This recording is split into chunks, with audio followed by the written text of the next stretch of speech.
ma ida dara saka fo a do mala jewu de ma anye fi nyana kanye je ka sport ka wala au ye do duru ko na farko nyana je wa ku na nya ye ka wala ka daw ko ka je sira ka mo ko na ni ko wana ka ibran ka ba na ba wuri ko pro ko dale ni atama do benson adam ni na ka dasi araba ma ne kan tan sabaka dasi ne kan tan sabaka sama binani ani duru kana doshi tuma do ne kan ba ani kile mo dana doshi dasi ne kan mo wan plaka sana sabaka dana doshi kari do ne kan ta ani plaka sura tabla ne kan ta ani sabaka sana sabaka dana doshi je ka sport ko wala ne kan ala kan do ko ba ko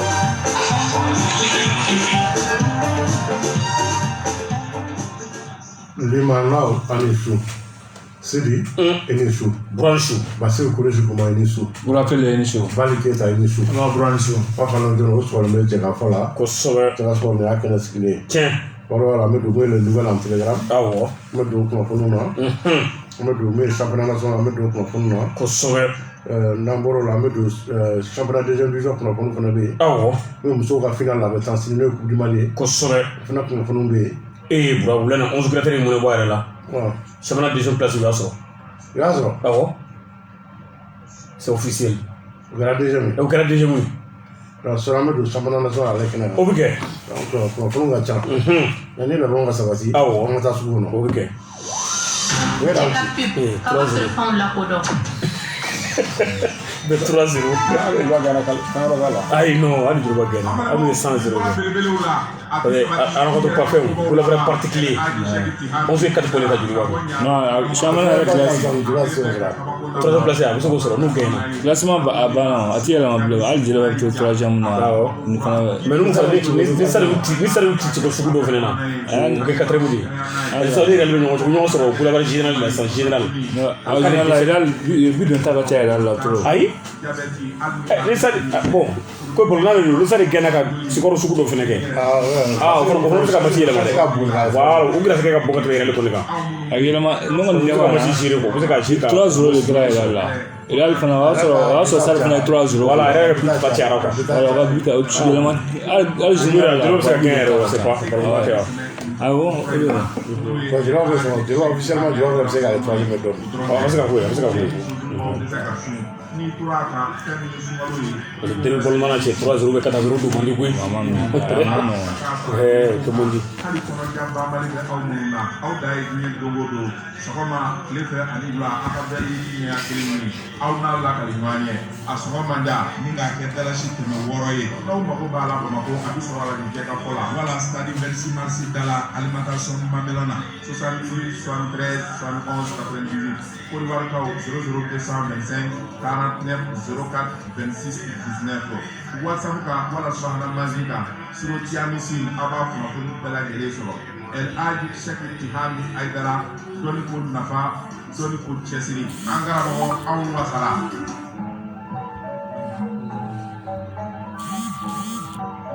an balimaw sabu ma fɔ nka sabu ɲuman de kofɔra sabu ɲuman nin ye farafin fura gɛrɛgɛrɛ ye yiri gɛrɛgɛrɛ an balimakɛ Tangara ka bɔ Segu a kɛlen bɛ ka dɔnniya caman fara min kan fura min don fɛn min ye furudimi ye kɔnɔja banbali bɛ aw minnu na fatigue générale musow aw minnu bɛ yen ni kɔnɔdimi bɛ aw la cɛw yɛrɛ b'a la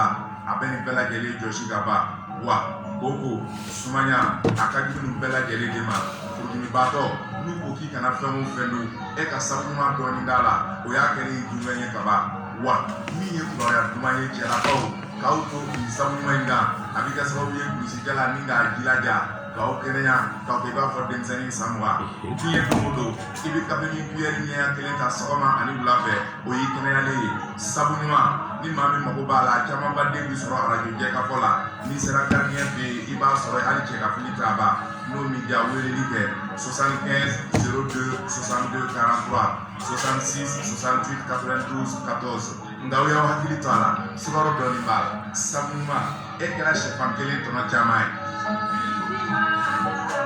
Sel minero la baleine ambado ni boaji ko waye na yija afo ko la bege ni dabole do tension taw kama fonna sonna do toro yira de ko kikana ko bado fiu ko na le tigi tana ke ko mini o yemini sel minero la baleine miller stevia ni jabeti to dombe ngoroye miller stevia jabeti mana kila chugo ni tala ke ni ibi kanyana maya bela dileke ka sora di masege miller stevia ka sel minero la jɛnsɛn de jamana fantan naani bɛɛ lajɛlen na alimentation ani butigiw kɔnɔna na nka caman ba sanda Sotafa société Tabado Éclair régulière de Lisa nɛgɛjuru 20 22 58 60 20 22 77 17 BP 761 Bamako Mali email Sotafa tabado@yahoo.fr.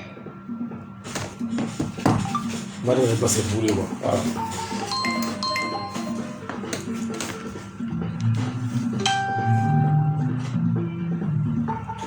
An b'a fɔ ni jɛgɛ o tuguni bɛ jɛgɛ fɔ la kosɛbɛ jɛgɛ fɔ nin y'a kɛnɛ sigilen awɔ n'o ye Sidi Burapele Basiru Peresuma ni Balikeda ni an ka wulikajɔ ye donc an b'a dɔn ni basketball sanfɛ jeli Bura y'a fɔ cogo min na basketball n'an donna ale kɔnɔ an bɛ taa fɛn min ye Coupe du Mali ale fanfɛla la sabu k'a fɔ basketball ale Coupe du Mali Bura baaraw bɛna daminɛ 8e de finale a baaraw bɛɛ lajɛlen bɛ kɛ kalo tile 31 nata dɔ fɛn bɛ k'a fɔ nin kalo tile 31 nata baaraw kɔni bɛɛ lajɛlen bɛ kɛ i b'a ye k'a fɔ musolakaw fan fɛ Sundegaw ale ni Isas bɛ ɲɔgɔn sɔrɔ baaraw bɛ kɛ Gawakaw fɛ yen o don kelen na Tɔnbɔkutukaw fɛ yen CNBT ale ni AS Police musolakaw olu bɛ ɲɔgɔn sɔrɔ Segu AS Segu ale ni Joliba C olu bɛ ɲɔgɔn sɔrɔ Moptikaw fɛ Union Sport de Sevare ale ni Kalaban Sport olu bɛ ɲɔgɔn sɔrɔ Sikasokaw fɛ Tata National ale bɛ AS Commune 6 ka o bisimila o don kelen fɛ n'a yɛrɛ Bamako ale ni CFSM olu bɛ ɲɔgɔn sɔrɔ baaraw bɛ kɛ Bamako kɔnɔna na yan Stade Bamako ale ni AS Mande musolakaw bɛ ɲɔgɔn sɔrɔ Atar Club de Kidal ale bɛ CBD bisimila olu balontan saba bɛ kɛ Bamako sinon tɔw bɛɛ lajɛlen bɛ kɛ région kɔnɔna na bɔra don kelen fɛ na cɛlakaw fan fɛ bɛ k'a fɔ AS Menaka ale ni Isas olu bɛ ɲɔgɔn sɔrɔ o balontan bɛ kɛ Gawakaw fɛ CNBT ale bɛ AS Police bisimila o bɛ kɛ Tɔnbɔkutukaw fɛ Segu ale ni AS Police bɛ ɲɔgɔn sɔrɔ fana baara bɛ kɛ Segukaw fɛ yen n y'a fɔ cogo min na Debo Club de Mopti ale ni Yɛrɛli Bamako olu bɛ ɲɔgɔn sɔrɔ baara bɛ kɛ Moptikaw fɛ CBD ka bɔ Kulikoro ale ni Union Sport Miyankala ka bɔ Kujalakaw fɛ olu bɛ ɲɔgɔn sɔrɔ o baara bɛ kɛ Kulikoro ale kɔnɔna na donc fɛn min Coupe du Mali basketball bɔra o ye 8e de finale nin ye a programmation kɛcogo ye baara minnu bɛɛ lajɛlen bɛ kɛ kalo tile 31 de ta le 31 juillet ni min bɔra baaraw la an b'a kibaruyaw di limanaw ma n'an bɔra an bɛ taa championnat national Ligue 1 bɔra an bɛ don ale fɛnɛ kɔnɔna na basketball sira fɛ a baaraw bɛ senna n'i y'a fɔ cɛlakaw ta olu ka karidasi bɔra a daminɛna bi donc bi sɛbɛ k'a fɔ bɔra ɲana fila kɔni olu ye sɛbɛn sɔrɔ ka ban waati fɔlɔ la Atar Club de Kidal ale ni Stade Malien Bamako cɛlakaw ye ɲɔgɔn sɔrɔ Atar ye sɛbɛn sɔrɔ 77 Stade ka 68 77-68 Atar de gɛnna 18h bi AS Police bɔra ale ni AS Mande fɛnɛ ɲɔgɔn sɔrɔ polisiw ye sɛbɛn sɔrɔ 82 Mande ka 68 donc Atar ni polisi tacogo ka ɲi deuxième journée o bɛ kɛ sinikɛnɛ le 18 dimanche don 16h Stade Malien Bamako cɛlakaw ale ni AS Police olu bɛ ɲɔgɔn sɔrɔ 18h Mande ale bɛ Atar Club de Kidal k'o bisimila kalo tile 20 selidon an t'a dɔn ni a bɛna bɔ a dɔgɔkɔrɔ fɔlɔ 16h waati Mande ale bɛ Stade bisimila Atar ale ni AS Police olu bɛ ɲɔgɔn sɔrɔ donc ni min ye sebaaya fila ɲɔgɔn ye saba sɔrɔ ou bien sebaaya fila ɲɔgɔn sɔrɔ bɔra o gɛrɛsɛgɛ bɛ bonya ka taa play-off ale kɔnɔna na mun bɛ kɛ balontan 5 ni équipe les deux premiers ni ɲɔgɔn cɛ donc fɛn min maa min na sebaaya saba sɔrɔ o bɛ kɛ équipe champion ye Mali kɔnɔ an y'a fɔ cogo min musolakaw ta o kun cɛla pepewu Stade Malien Bamako ale ni AS Police olu taara play-off la a baara kɔni n'a daminɛna don min na u b'a fɛnɛ kibaruya d'a ma an b'a di limanaw Burapele Sidi kana tɛmɛ o la wa seli don u b'a bɔ a ma u sɔn ka bɔ a ma a b'a bɔ a ma yɛrɛ de seli an ka seliba u b'a fɔ k'u bɛ balontan programme la u ka bɔ a la parce que o bɛ Mali la yɛrɛ Mali ko t'a la dɛ Burama ma deli ka seli kɛ Maroko comme ça fɛn dɔ sen an ye seli kɛ Maroko an y'a kɛ fɛn fɛnɛ Benin Benin an dira ka seliba kɛ Benin balo ma taa seli don a don ministre ye saga kelen d'a ma Benin saga nin fɛnɛ mun ye balo ma taa seli don n'o ye Bois Suma ninnu u y'a di mun ma ko k'a tobi o fana t'a fɔ u b'a tobi kɛ saga sogo na an ma se k'a dun Burama ko kɔfila ninnu i b'a ko ka ne wɛrɛ kɛ k'a bila o kɔnɔ ka foronto o de ka ɲi nɔ Bura ne yɛrɛ taara Nigeria 2003 kafe kelen nɔnɔma o foronto b'a la u y'a di yɛrɛ ma parce que olu ka yɔrɔ température cogoya dɔ effectivement n'an bɔra Buranto parce que don an bɛ taa sport de masi kunnafoni la cette fois-ci mais a bɛɛ lajɛlen bɛ basketball ale kɔfɛ Buran an bɛ taa lycée sportif Ben Oumar Sy nin ye lycée belebeleba ye min bɛ an fɛ jamana kɔnɔ n'a ka baara bɛnnen bɛ ka farikoloɲɛnajɛ kalan denmisɛnninw kunna u sigiyɔrɔ bɛnnen bɛ Kabalakaw fɛ yen ma Bura bɛ k'a fɔ muso dɔ b'a kunna n'o ye a directrice ye i b'a k'a fɔ a tɔgɔ ko madame Traoré Marie Germaine Dako i b'a k'a fɔ ale tɔgɔ la coupe belebeleba n'o ye coupe de la directrice du lycée sportif Ben Oumar Sy Bura catégorie junior de ko don première édition Bura lancement kɛra bi wulena Kabalakaw fɛ lycée sportif Ben Oumar Sy ale yɛrɛ kuru kɔnɔ cɛw ni musow Bura i bɛ k'a fɔ équipe 16 équipe 8 cɛw fan fɛ équipe 8 musow fan fɛ donc bi kana baaraw koromokari la kɛra jamaba sigilen ɲɛna ye directrice yɛrɛ a n'a ka lakɔli karamɔgɔ fo ka taa se ekɔlidenw bɛɛ lajɛlen tun bɛ kɛnɛ kan Kabalakaw fɛnɛ fɛ u ka dugutigi ka conseiller a fɛnɛ tun bɛ ko in kɛnɛ kan walasa a bɛ se ka k'a seere cogo min na kunnafonidilaw fɛnɛ bɔra ka ca kosɛbɛ a baara in kɛnɛ kan n y'a fina bura équipe 16 d'abord yani kulon ka daminɛ cérémonie d'ouverture kuncɛlen kɔfɛ bura directrice yɛrɛ n y'a fɔ cogo min na ale ye ballon 2 di ni équipe kelen bɛɛ lajɛlen ma donc centre de formation de don k'a bɛ kɛ sababu bura k'u fana dɛmɛ pour que u ka se ka équipement dɔw sɔrɔ ka u yɛrɛ boloden ma donc an y'a fina cogo min na baara kɔni daminɛna bi nka équipe minnu bɛ ka participer olu tɔgɔ filɛ nin ye lycée sportif Beno Marsi ale cɛmannu n'a musomanninw AS Mande cɛ n'a muso AS commune 5 ale cɛ n'a muso Kalaban sport cɛ a n'a muso donc poule B CBAT ale cɛ n'a muso COD ale fana cɛ n'a muso SBS ale cɛ n'a muso ale CDB u bɛɛ lajɛlen garçon ani fille donc baaraw daminɛna bi wuladɛ na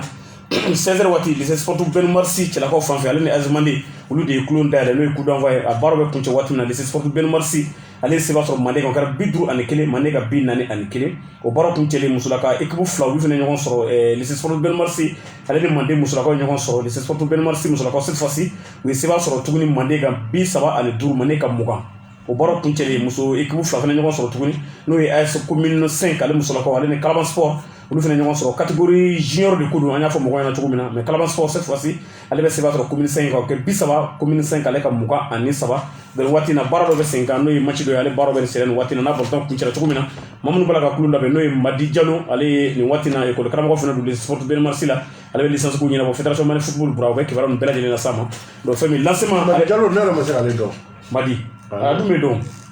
a b'i dɔn ale ye département licence ɲɛmaa de ye ale bɛ licence mais a bɛ cours fana di degeli karamɔgɔya cours a b'o di lycée sportif Beno Marsi la ani espagnol cours olu ka kalan kɛ Venezuela de awɔ donc an ka madame la directrice ale kumakan lamɛn n'o ye madame Traoré Marie Germaine Dako lycée sportif Beno Marsi a directrice ba a tɔgɔla kubu lancement kɔfɛ a ye mun fɔ an ka jɛ ka lamɛn dugu la dɛ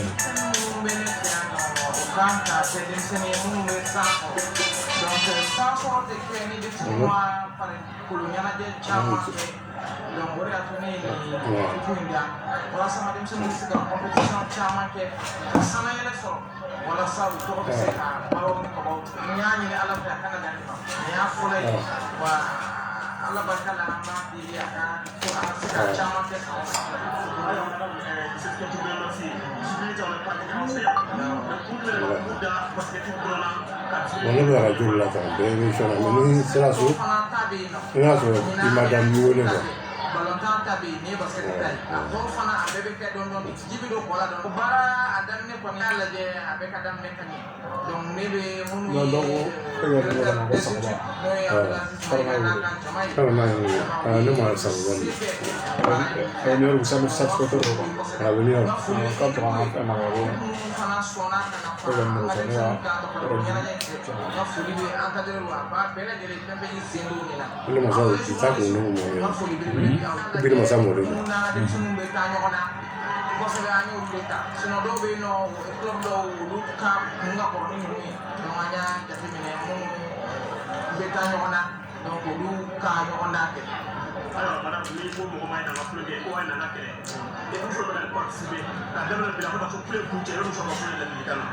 ne kɔni sport ye fair play de quand on parle de sport ni sport ko kuma fɔ dɔrɔn i ye fair play fɔ n b'a ɲini équipe in bɛɛ lajɛlen fɛ an ye nin dabɔ kulo nin kama donc ka ɲɛnajɛ kɛ ka kulon kɛ bɛɛ ni nimisiwasa ka taa so a ma dabɔ kɛlɛ kama a ma dabɔ wɔyɔ kama donc n'u den y'u ka sabali an ka kulon kɛ ka kulon diya ɲɔgɔn bolo a dabɔra o de kama o b'a to kuma wɛrɛ fana a courage bɛ don ne yɛrɛ la ka fɔ ko wɛrɛ da ayiwa an b'a ɲini ala ka courage don a la buranika in dɛ nin hakilila ka ɲi kosɛbɛ nin b'a to fɛn min an ka ekɔliso buraw sigilen tɛna to n'o ye ekɔlidenw u bɛna to ka continuer ka fɔlɔ kɛ ayiwa basi tɛ dɔn fɛn min madame la directrice n'o ye lycée sportif Beno Marsi a directrice an b'a fɔ ka waleɲuman dɔn ni nin ɲɔgɔnna bɛ caya an ka ekɔliso fana na a bɛ kɛ sababu ye k'an ka ekɔlidenw fana k'u gili don kosɛbɛ sport fana sira fɛ surtout ekɔli minnu bɛ yen n'olu yɛrɛ dabɔlen bɛ farikolo ɲɛnajɛ kama u man ka to sigi yen o ye tiɲɛ awɔ i y'a fɔ cogo min Sidi o don hali ni a balontanw sira fɛ u ka balontan fana k'a la an y'a ɲininka o de la talent caman bɛ sɔrɔ ni ekɔlidenw a kɔnɔna fana na an ko k'u ka basket ko a ko non ko basket dɔrɔn tɛ k'u dira ka tɔw kɛ ka tɛmɛ mais nin fana kɔfɛ k'u bɛ discipline wɛrɛw bila ɲɔgɔn na ok ne tun ye fɛn min coupe de la directrice du lycée sportif Ben Marsi ale ko karan kɛra bi kabalakaw fɛ yen an ye mun sɔrɔ ka bɔ yen o de tun ye nin ye donc n'an bɔra yen an bɛ se n'o ye kan ye a ye weleli kɛ a ko ko match i ka match troisième journée ko bilala le 25 de la le 25 Kardasi troisième journée o gondala le waati na aya basi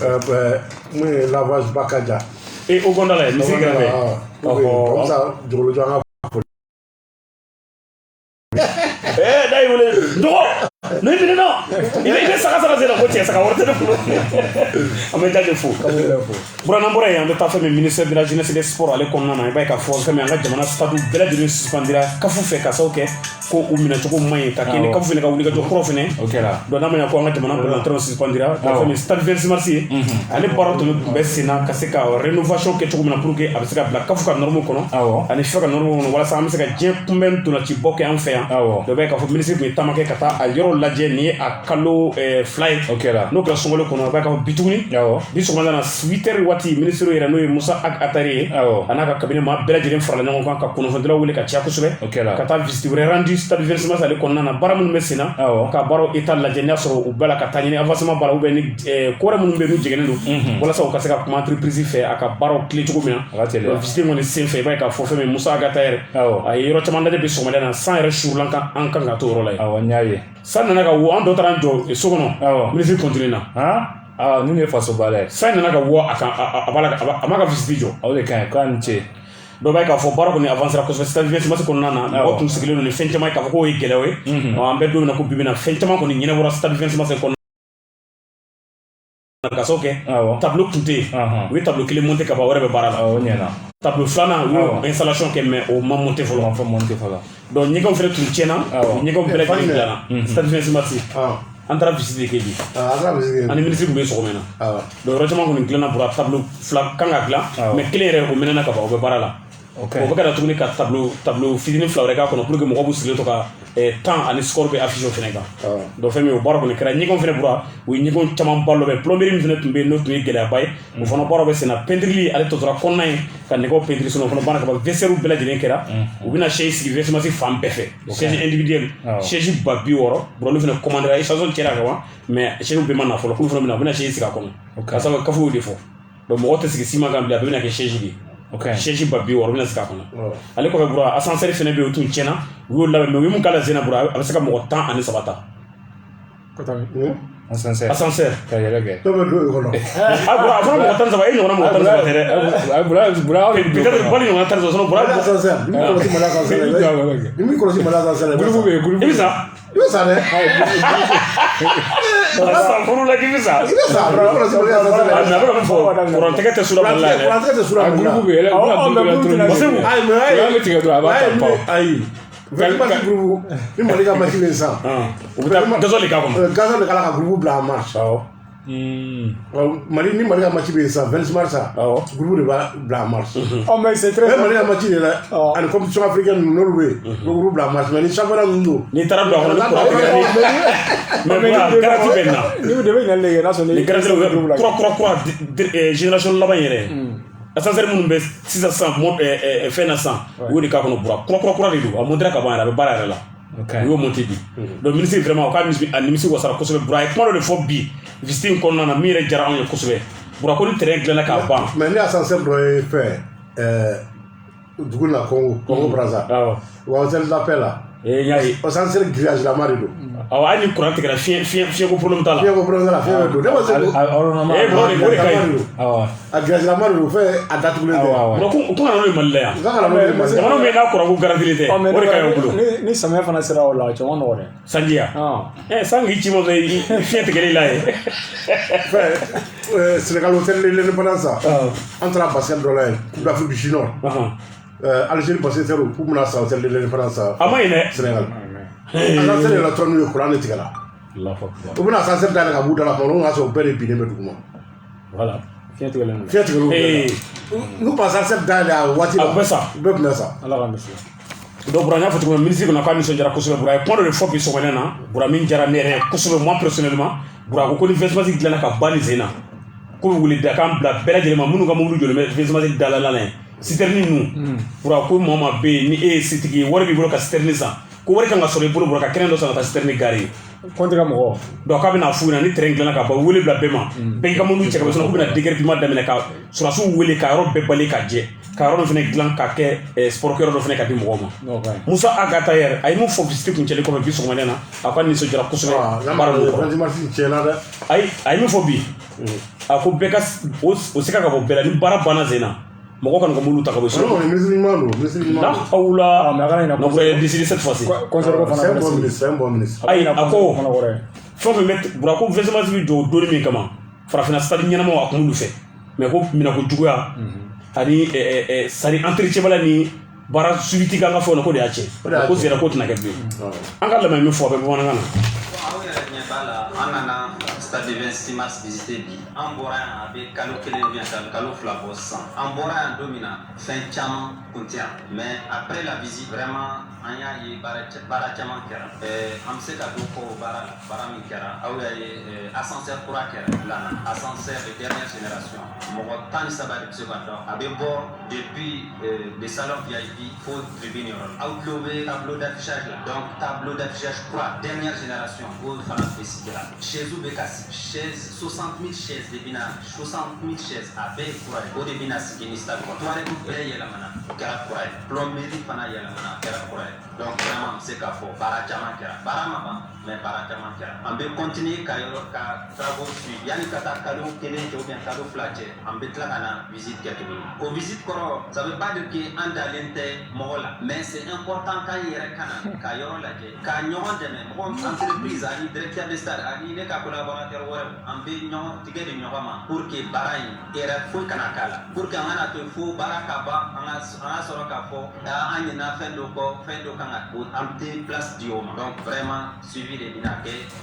visite régulière de bɛna an b'a ɲini bɛɛ fɛ travaux min bɛ ka kɛ gouvernement ye effort ba de kɛ o travaux donc o kɔrɔ il faut que bɛɛ k'i ka baara kɛ il faut que an ka service min bɛ yan direction du stade ani technicien min bɛ yan olu fana k'u ka baara kɛ parce que hali n'an ye investissement ba kɛ yan ni suivi ɲuman ma kɛ entretien ɲuman ma kɛ o investissement bɛna tiɲɛ o de kɛra ka tɛmɛ 2002 stade in c'était un stade de dernière génération mais négligence ani mauvaise gouvernance mauvaise gestion o de y'a kɛ on est obligé aujourd'hui ka wari caman don ni stade la pour ka se ka kɛ stade ɲuman ye an b'a ɲini population fana fɛ minnu bɛ ka u ka citerne n'u ka camion garé yɔrɔ fan bɛɛ servitude du stade an b'u wele u k'a faamuya o tuma o waati tɛmɛna an b'a ɲini u fɛ u k'u ka camion n'u ka citerne n'u ka minɛnw u ka cɛ ka di sisan parce que n'an tilara ni baara la an tɛ mɔgɔ ɲininka dégagement de bɛna kɛ déguerpissement de bɛna kɛ e m'a fɔ ne kelen b'a kɛ dɛ ministère de la sécurité ministère des transports ministère des sports hali s'il le faut ministère de la défense an b'a don a la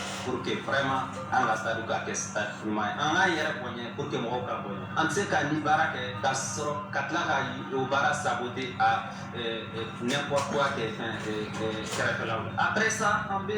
n'ala sɔnna an bɛ moyen wɛrɛ ɲini n'an sera ka o servitude ninnu fana aménager mɔgɔ min bɛ kɛnɛma u ka se ka sport kɛ o yɔrɔ la u ka se ka boli u ka se k'u ka exercice kɛ an bɛ k'o fana fɛrɛ ɲini inchallah. ayiwa ne tun ye Musa Agata yɛrɛ kumakan ye a kuma ɲana dɛ a ye kuma ɲuman fɔ bi dɛ ni kuma ɲana yɛrɛ a b'a la ka se bamanankan la dɔɔni dɔɔni mais minnu ka mobili jɔlen bɛ kɛrɛfɛ camion ninnu awɔ u b'a faamuya bolonayɔrɔ de don juguya tɛ Burada kɛra jugu ye Mali kɔnɔ n'an ma to ka fɛn dɔ tiɲɛ fɔ ɲɔgɔn na Bura ti ɲɛ dɛ ala k'an kisi balontan filɛ nin ye a don bɛɛ man di dɛ ni kolon kɛra don min na ni mɔgɔw wulila ka tasuma minɛ ni fɛnw kan i ka nafolo bɛ kasara dɛ o ye kasara ye ɔhɔ donc tasuma dɔrɔn mobili na o kɛ kasara surtout citerne an dun mɔgɔw b'u la u bɛ sansu ta ka na u taa an ka marchandise donni na tuma dɔw bɛ yen n'o ma fɔ ka jugu pour que Bura 2005 Mali Togo i hakili b'a la n'o ɲɔgɔnna de sɔrɔ yen ayiwa ala ka n'o ɲɔgɔnna wɛrɛ an tɛla la minɛ mɛ balonnayɔrɔ kɔni balontan fɛn bɛɛ bɛ se ka na balonna waati bɛɛ balonna dɔw ka di dɔw ka di dɔw man di mais a b'a fɔ ministre fana ɲɛna awɔ a kana dan Vertimarsi dɔrɔn ma Vertimarsi ni stade minnu jɔra ɲɔgɔn fɛ région na stade si ma ɲi a bɛɛ tiɲɛna région taw bɛɛ tiɲɛna o b'a bɛɛ dilan ka ɲɛ stade Bɛnba Tarawele Sikaso stade Barima Boku ballon tɛ ka taa Mopti Abdulaye Makɔrɔ Sisoko Kayi Bura k'u taara magasin yɛrɛ jɔ k'o lamini fɔlɔ donna yɛrɛ tɛ Kayi terrain kɔnɔ bilen k'u taara a bɛɛ jɔ ka kɛ so ye terrain ni goudron cɛ k'u bɛɛ jɔ k'o kɛ so ye ani terrain ni raye cɛ k'u y'a bɛɛ kɛ magasin ye Salamani Daw fana o ye hɛrɛ Salamani Daw Sewu fana tiɲɛna a bɛɛ tiɲɛna u taara lanban de bɔ ka n'o don Vertimarsi lanban na Mali ka masi dɔ la lanban tɛ bilen Salimu Keyita Bura kelen o fara kan ay mo ke dara ko ni na mun fi o nyege ko fal ma se ka do nyege wagati mun kɛ ka o da tiɲɛ la balama k'a kɔnɔ ko n taara ka kɛnɛ nyege ma ko na nyege dilan vestiaire nu nyege olu bɛɛ propre mais ko fɛta yali sa ne bi nyugi du mandi mais siri u y'a datugu bula ka waati min k'a fɔ u bɛ ka baara min kɛ baara ma k'a kɔnɔ dɛ wali u taara siège minnu sigi hali an ka siège minnu bɛ presse yɔrɔ la siège si ma ɲi donc vraiment ministre a b'a fɔ bura fɛn malo keyita fana k'a ɲɛgɛnw la ka ye bura sinon problème u bɛ se ka kɛ ɲɛgɛnw kɔnɔ a tɛ kuma dɔ fɔ maliko la ne ye jeli a tele ma malo tɔn tulema ye a ko mali dilan man di ni wari di mun ma k'a ka projet mun kɛ u bɛ wari tilancɛ don u b'a fɔ k'u bɛ tilancɛ don a la o bɛ ɲa tilancɛ yɛrɛ wa ni ye 180 nu k'u bɛ taa mugan baara kɛ o tɛ ɲɛ o sɔn ni 150 ni 50 ka 50 baara kɛ peut-être u bɛ sɔn ka fisaya dɔɔni u b'a bɛɛ de dun n'an bɔra yan an bɛna buru an ka fɛn min sigidaw kɔnɔna na district 3 an bɛ don ale balontan kɔnɔ olu ka fɛn min 4e journée tile 4 commune 3 balontan baaraw bɛ senna n'o ye D3 ye i b'a ye k'a fɔ bi pour non le kabili 14 pour A ale kɔnɔna na AS Ɲɛta ale buruna Farako Ɲɛkɔrɔ kɛra 2 ani Kanangolo Santos ale buruna FC Simen i ka cɛ Simen a gagné ça kulubali bura a ye 4 ni fu kɛ Santos la a gagné 4-0 o balontan kuncɛlen AS Racine ale fana jigiya ci 5 ani Kanangolo donc kalo tile 10 ani 5 tɛmɛlen BCC ale na AS Commune 3 olu fila bɛ kɛ fu ani fu USSK ale fana buruna AJSS Ɲɛkɔrɔ kɛra 3 ani 2 i b'a ye k'a fɔ ASQ ale ye seba sɔrɔ fɛn min Kosomɔ 1 ani Kanangolo n'an bɔra yan an bɛ taa fɛn min district 4 ale kɔnɔna na olu fana ka balontanw bɛɛ senna n'o district 4 ye olu ka quart d'AC en Doulatou 2e journée ale fana baaraw kɛra le 14 tɛmɛnen kalo tile 10 ani 4 AS Magic Foot ale ni Danaya tun bɛ ɲɔgɔn na bura Danaya ka sɛbɛya filanan kɛ u gagné 3 ani 2 o balontan kuncɛlen FC Berté ale fana ka sɛbɛya filanan sɔrɔ a ye gere ci o kɛra 3 ani Kanangolo donc olu ka 3e journée o baara bɛ kɛ dimanche don FC Berté ale ni Danaya bɛ ɲɔgɔn sɔrɔ Magic Foot ale bɛ AS Gere k'o bisimila ni bɔra la kun kɔnte n'a ka maaw n'o ye Karimu Sidibe u bɛɛ kibaruya ninnu bɛɛ lajɛlen san bura pere n'an bɔra yen an bɛ taa fɛn min ye Ligue de Bamako an bɛ don ale yɛrɛ kɔnɔna na waati na Ligue fana olu ka compétition n'o ye D2 Ligue de Bamako bura fana baara b'a sara kuncɛ ka sababu kɛ dernière journée n'o ye 14e journée en Doulatou daminɛna bi juma don na ni balontan 2 ye bura 16h waati KGT ale min ka ko nɔgɔyara dɔɔni a bɛ se ka fɔ a nɔgɔyara yɛrɛ ka sababu kɛ u bɛ jɔyɔrɔ laban ni kuru 10 nka bi u ye sɛbɛn sɔrɔ Alabo ka bura 1 ani Kanangolo o b'a to u bɛ kɛ kuru 10 ani 3 o bi kelen na ASP ba ale ni Lakika fana filani bɛ k'o kɛra fu ani fu donc sini samedi don balontan 2 bɛ kɛ FC Gawusu ale bɛ AFC bisimila ni balontan de nafa ka bon kosɛbɛ premier contre deuxième ka sababu kɛ nin yɔrɔ in na quart d'AC équipe bɛɛ lajɛlen ma dɔn fɔlɔ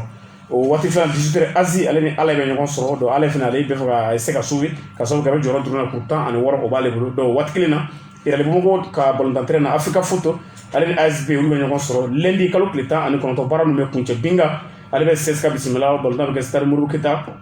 ale kɔnɔna na Stade Modibo Keita don kelen na FC Jara ale ni Giri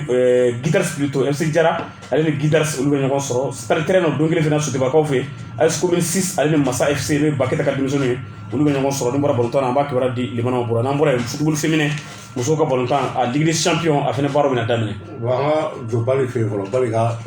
muso ka balontan fɔlɔ fɛn dɔ b'ale bolo oui muso ka balontan Burama fɔ ka Coupe du Mali n'a sɔrɔ n'a a ko kun sumalen don Coupe du Mali n'Ala sɔnna a den filanin kɔni tanna ka ban finali bɛ tigɛ n'Ala sɔnna samedi yan'o cɛ den filanin la Super Lion ale ye sebaga sɔrɔ Israel ka 3 ani 1 kɔfɛ Mandi ale fana ye sebaga sɔrɔ Amazon Commission ka 2 ani 1 o finali kɔni n'Ala sɔnna sini 16h30 Stade Modibo Keita kɔnɔna la i b'a ye k'a fɔ Super Lion ale ni Mandi bɛ ɲɔgɔn sɔrɔ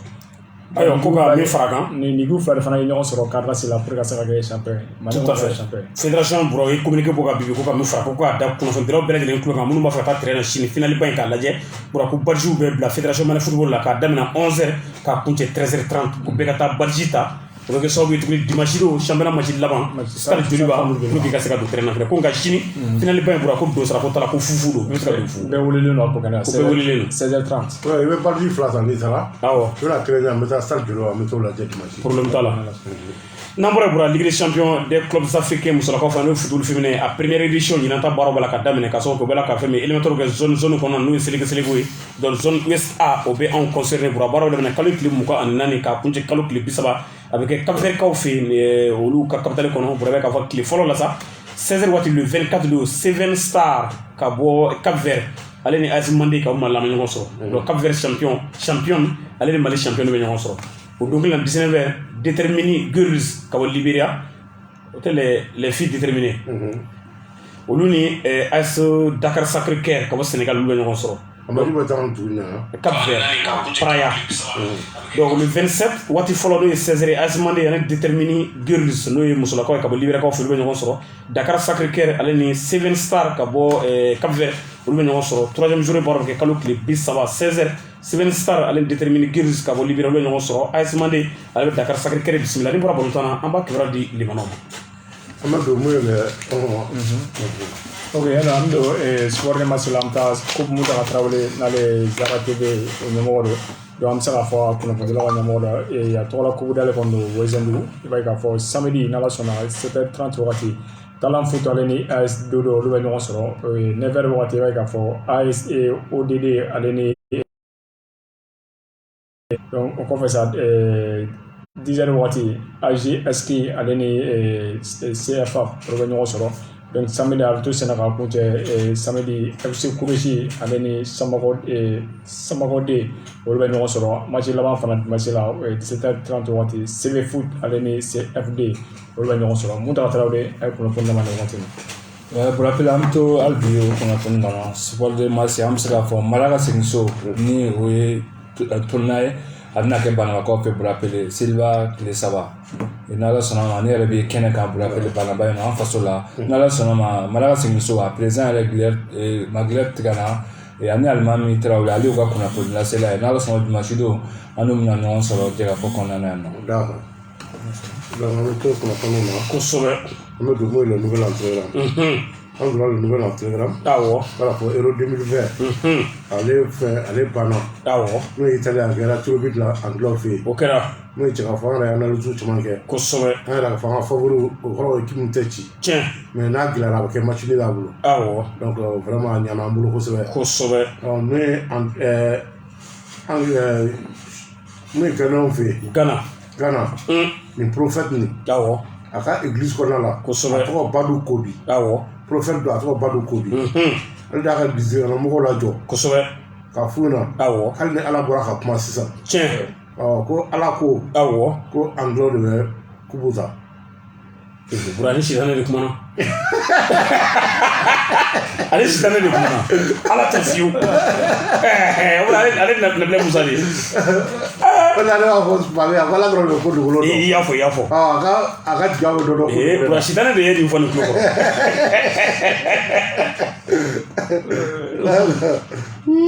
ni da chef lo moi ni prophète ni ko sobe adila kam ko la jo na ga église ko no tiens pa fu na ko élection présidentielle la ko sobe ko président ko no John Mahama ko de bena gagner élection a faut trop na marketing o gaina wa o ma gagner pour ni ngalo de geladi il est fouillé ni ngalo de geladi on to euro kenaka ko sobe mais en yo jour mu no penalty je tiens et voici na changement tara ku segara réseaux sociaux ça va o joto frenare mais la fédération anglaise de football ko sobe ko vraiment ko ako ka alu de wala ba akana ma de ba digro la ko sobe ko ka bolo la fra ko la ko chitan so ça va ko ako to pour tout enquête ka ko aywa voilà faut mais penalty je tiens Marquis Rashford j'adore Sancho Anizaka ko sobe incha sama asimu sigana anglo bolo ko sakai bra gela ko ni so na bladi ta bolo du bolo re to ka tai dona bro non è la pretende che la bladi ta ne kamo ku bisi bra anglo ma pretende prepare ya tababolo ai ma prepare ka penalty ta no do lu be ka je o ma prepare munu ma ko ala ku tulu ka ta mais moi c'est revenu nous ko anglo ka to no moi c'est na ti ko sobe ali ala fa varan ko be abeku mu buna be ko la accord fa varan la chwe samgo am chigina ko sobe donc nous bena ko la buna contrat d'amo ko am ko la mo be sena ko sobe tiens c'est parce que wa ka tu ça va il ko bana ate ko ça il ko bana si Salo ay do bani Nina ne ta supporter ko moy bura Salo saison na fongo e real Barça tu si te fo soro Nina aw fɛ ka joueur bɛɛ di cogo aw de kɛlen ka sa ka joueur feere a ma recrutement kɛ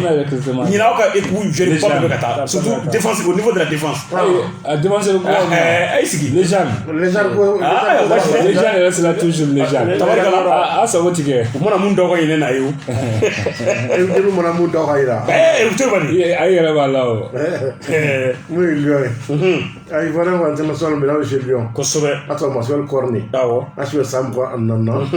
a ka contrat kan ka ban Lyon jusqu'en 2023 kosɛbɛ mais nin waati na n'o ka tɔn bɛ n'o ye Bousselé awɔ olu wulilen nɔfɛ mais san ale y'a kunnafoni di kosɛbɛ 15 millions d'euros y'o proposé Lyon ye ye mais Lyon bɛ ka 23 millions d'euros de ɲini a la n'o ye Marcel Cornet tabarikala an t'o kunnafoniw na ala ko mun ye Sénégal o équipe min n'u b'o fɔ ma Teungueth FC kosɛbɛ u kɛra champion ye Sénégal Teungueth FC équipe min bɛ Rufisque kosɛbɛ Rufisque ani Dakar cɛ 30 km awɔ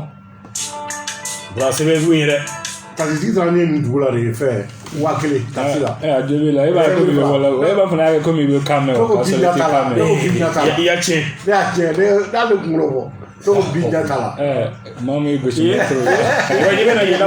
bɛ dugu min na u taalen Sénégal ni Sénégal journaliste kuma n terikɛ dɔw bɛ yen journaliste don u ko nin dugu in a dugu in faama procureur polisi ɲɛmɔgɔ gendarmerie ɲɛmɔgɔ ni dugutigilakaw a sadi mɔgɔba bɛ bolo k'a da bɛ ko la jamana ni wari b'a bolo ko bɛɛ bɛ contribuer nin dugu in ye k'u ka force de y'o ye maa ye dugu in mɔgɔ ye k'i ye setigi ye wajibi na fɛn dɔ de ye dugu in ma o y'u ka force de ye Teungueth kɛra champion ye Sénégal et c'est sur le stade de Bourg à 2 tabarikala donc 50 points de boulot 8 points de boulot deuxième génération foot o banna donc Teungueth FC kɛra champion ye Sénégal an bɛ to Sénégal an b'a fɔ u ka droit d'entrée bɛ n'o ye stade Demba Diop kosɛbɛ a dala la siraba kelen bɛ tɛmɛ a dala la awɔ o sira n'o ye rue 289 kosɛbɛ si Cap Liberté awɔ n'a ye u y'a baptisé ka tɔgɔ da journal sportif la awɔ o diyara ye dɛ a tɔgɔ Ablaye Diaw kosɛbɛ Ablaye Diaw donc u y'a tɔgɔ da ale la journal sportif nin fɔra n kɔ an ka yɔrɔ la i yɛrɛ ka kari tɔgɔ dalen t'i la de Burabele ka kari a bɛ dɔ bɔ a b'an kɔ a ye nin b'anw kɔ mɛ kari tɔgɔ dalen Burabele a ye Burabele ka kari mun kɛ kari kɔnɔ cɛ fana ma goudron na ta yen nɔ non a bɛ ka malidenw na nisɔndiya ka kuma sinon ni bi tɛ ni san tora ka na Bura ka kari a pratique man di dɛ kɔ de don ne ka kari ye kɔ de Bura ka kari ye kɔ de don koyi subhanallah o bɛ Alger Omer la commune de Si Cap Liberté a tun bɛ kɛnɛ kan n'o ye Cheikh Diagne kosɛbɛ donc a ko kɔni a ɲana kosɛbɛ ayiwa donc n'an bɔra yen sa an bɛ to kunnafoniw na kosɛbɛ voilà ka fɔ sa min ye Portugal wa tɔn bɛ n'o ye Benfica de Lisbonne tiɲɛ a président n'o ye Luis Felipe Vieira kosɛbɛ an fɔ nin waati na polisiw u ye tɛgɛ k'a la a nɔ yira a bɛ fɔ o ma fraude fiscale ani blanchissement d'argent donc u y'a minɛ a ka vice président wa tɛsiw club tɛsi b'o de fɔ ko ni président empêché len don ko dɔ la kosɛbɛ o vice président ale bɛ kɛ président ale bɛna président nɔ la a ka vice président n'o ye Costa ale de bɛna remplacer kosɛbɛ donc an bɛ to kunnafoniw na halisa Bura ni nana nin sariya anw fɛ yan an bɛ taa nkalon n'an ka président na pour k'a goya an ka bila nɔ la kɔni a ka an bɛ to kunnafoniw na kosɛbɛ Milan AC ale ni foroma dɔrɔn mais ne b'a fɔ ma Franck Kessié u bɛ ɲɔgɔn ye la nin waati in na Milan mun ye Milan sɔrɔ u tɛ fɔ ɲɔgɔnna wɛrɛ k'u sɔrɔ tabarikala u ka joueur damadɔ bɛ yen kosɛbɛ olu ka contrat banna équipe wɛrɛ y'u ta fu la comme i n'a fɔ u ka gardien ni o de ye ale taara comme un joueur libre a taara comme joueur libre Paris Saint-Germain Milan fɛnɛ jɔ t'o la nin i t'u nɛgɛ ka dɔɔni d'u ma contrat fitiri kalo 6 kalo 5 fara kan o de mun erreur mun sɔrɔ kosɛbɛ u tɛ fɔ ɲɔgɔnna k'u sɔrɔ donc Franck Kessié kosɛbɛ u bɛna ka contrat prolonger 6 millions d'euros par an u bɛn'o d'a ma a kuma Bura cɛ kɛra bana ye a kɛra bana ye dɛ yere an bɛ to kunnafoniw na n b'a fɔ mun ye Russiw fɛ yen kosɛbɛ Euro a kɛra Russiw bolo catastrophe ye ma ɲa mun kɔ ka entraîneur n'o ye Stanislav kosɛbɛ n'ale Spartak de Moscou gardien kɔrɔ ye awɔ u y'a labila Russiw y'u ka entraîneur u y'a labila ko a kɔni gɛlɛyara kosɛbɛ ayiwa Crystal Palace ale min ye Patrick Vieira ta comme entraîneur kosɛbɛ kɛ u ye meneur de jeu dɔ sɔrɔ a tɔgɔ Michael Olise a si bɛ san 19 na kosɛbɛ a ye san 5 contrat signé awɔ donc Donnarumma yɛrɛ a formé la City ani Chelsea de la Donc, à quel ça le meilleur espoir du championnat de deuxième division anglais. Tiens. Avec Reading. Ah ouais. À 7 vidéos de 13 passes décisives à Audi. Ok. Nous, qui ça pour la suite, 9 millions d'euros de dollars. Eh oui, $2. On trouve qu'on a fait un affaire. Au sommet. Alors, pour moi, Manuel Locatelli. Le district a joué, après, je suis joué Italie nationale là. Au sommet. Et là, a eu ton Italie Timanche. Ok là. Mais nous, avec je tombe fait ça sur lui. Ah ouais. Alors, le Watina, à présent, nous, Giovanni Carnevali. Au sommet. Après, pour l'enfant du jour, souvent, à Foucault, avec promotion tellement sur. On va tourner ça sur lui. Ah ouais. Comme une promotion, on a à la fin à beaucoup. Au sommet. Oui, je suis à promotion. Yeah. Bien, équipe présent. Nous, Giovanni Carnevali. Au sommet. En Égypte, dirigeant pour le la vie, Amado Mungora Fonflo. Oh. Nous, on a un rébilé. Tabarikala. Je veux promotion de 40 millions d'euros. Yeah. Pour Manuel Locatelli. Oh. 23 ans. Tabarikala. Alors, on trouve qu'on a fait un Au sommet. voilà, pour ça, mais Olympique de Marseille. Donc, c'est officiel. Obana. Gardien, il avait joué au Roma là. Ah ouais. Notre Paul Lopez. Au sommet. Marseille, il y a 100. Marseille, on y en a sur le mandana et Ménezade. Après, avec option d'achat. 15 millions d'euros. Ok. Moi, au Roma, il fait un noblage. Gardien sur. Au sommet. Rui Patricio. Ou Anton. Portugais, gardien portugais. Ah, pas donc. Ah, c'est au final, c'est au Roma là. On y en a. Donc, à quoi, on a avec là. Hein? Dans le métro, pour la Fonona. Voilà, pour Lyon. Allez, Ajax. Dans certains mots, ils vont là. Gardien international, mais les Camerounais, nous avons André Onana. HV Sam, quoi, Andoula. Lyon qui offre pour la terre. 5 millions d'euros. Ajax est rejeté. Ajax met 10 millions d'euros de là. Vous venez à Bekola, Lyon 6 millions proposés plus bonus. Alors, on va se rendre au courant. Il va se faire situation bandola de ça. Situation bandola. À métro, pour la Fonona. Oui, clairement. Oui, la première division là, il est en France. France, il y a un peu de gens qui jouent sénégalais d'Oslo. Au joueur Californie. Ah ouais. Ah, là, la première division, la majorité. Ah, oui, tu vois, là. Ah, ni mon magasin, c'est quoi? Parce qu'il y a un bourraca qui maintenant en manger ça, né? Ah, la centre de formation. Comment il a mon rôle? Ah, je l'ai dit, non, je l'ai dit. Eh, ça me va. Bourran clair, la grille de malo. Donc, je n'ai pas mis un fait comme ça. Ah, je l'ai dit. Ah, je l'ai dit. Oui, clairement. Oui, la première division là. Donc, il a latéral gauche. Ah ouais. International sénégalais. À toi, Ariel Mendy. Après, jouer juste toi, là, je vais Servette de Genève. Donc, il y a 100 francs contrat où il y a Dama. Nous, Euro 2020, allez, Kouchera. Nous, équipe type. Euro équipe type afghani. Gardien, oui, Jean Lucie Donnarumma. Italie gardien. Italie gardien, avec la meilleure joueur du tournoi. A pas mérité. Kylian Walker. Ronaldo Bonucci. Harry Maguire. Ronaldo Spinozzola. Pierre-Emile Osberg. Jorginho. Pedri. Federico Chiesa. Sterling. Et Lukaku. Mais moi, c'est ça. Non, allez, mais le but est héros là. Eh, bro. Quand allez,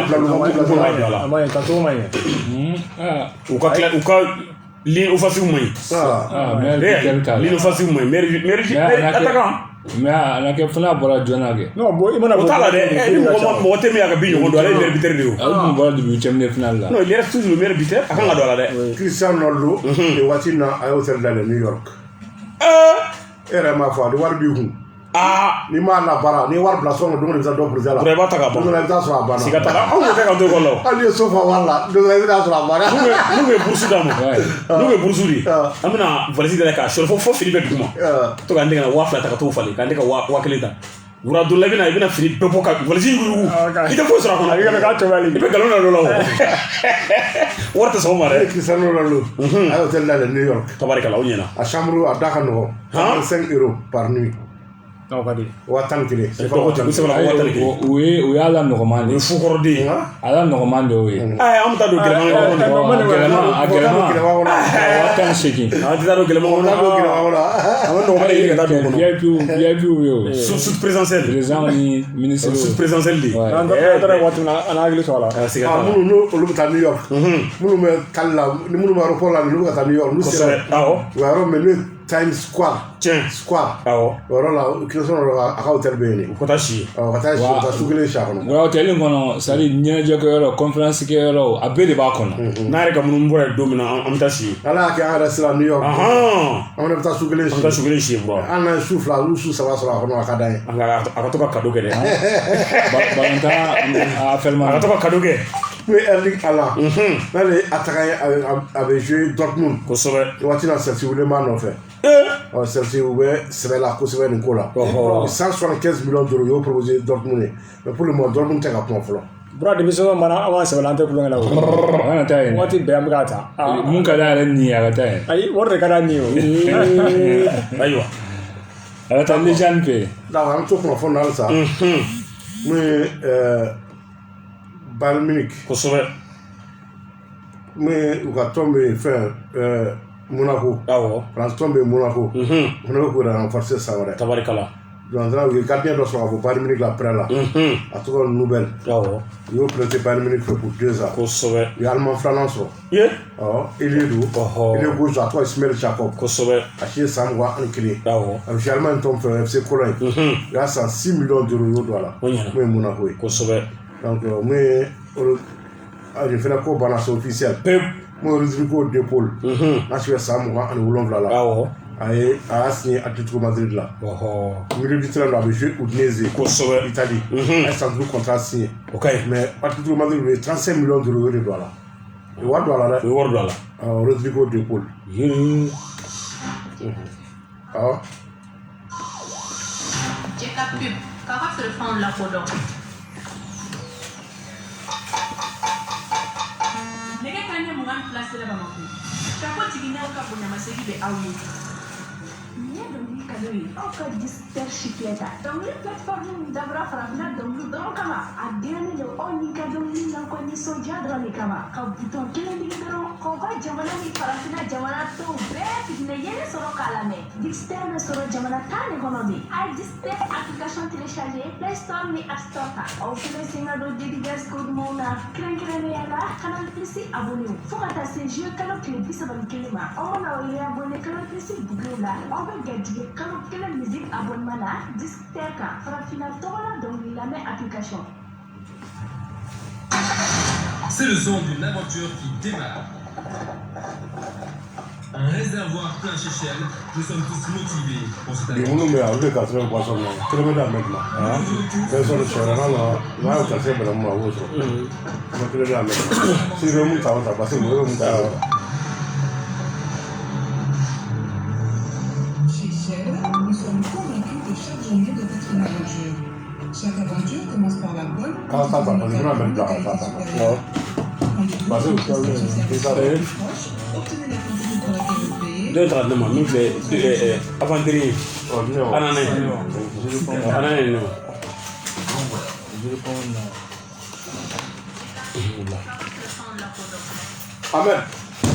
Ahmed. Librairie est de la réussite. Kalan tɛ kɛ abadani kalankɛminɛnw man dafa. Aw ka kalankɛminɛn ko o jɔyɔrɔ o banna a ye wuli a ka Ni fila la bɛ jumɛn fɛ? sabu An bɛɛ kelen ne bolo. Bɛɛ weleli kɛ wa ko Magasu a taara entraînement de la dɔ de entraîné wa ou bien a taara kalan kɛ. Maroc wa? A taara formation kɛ dɔ de kunna quoi. Mɔgɔ dɔw kunna. Awɔ. Maroc k'olu bɛ sɔrɔ la ko dɔ ko ayi ko Magasu yɛrɛ taara formé. Non non non. A taara formation kɛ Maroc entraîneur de kunna. Maroc fédération y'a invité de quoi. Merci.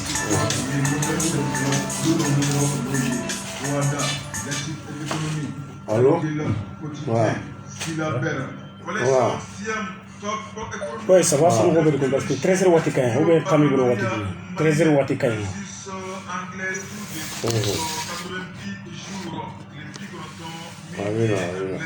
A bɛ dugu jumɛn na? Congo Brazza. I tɔgɔ? I tɔgɔ? Kasim Dunbiya. Kasim Dunbiya.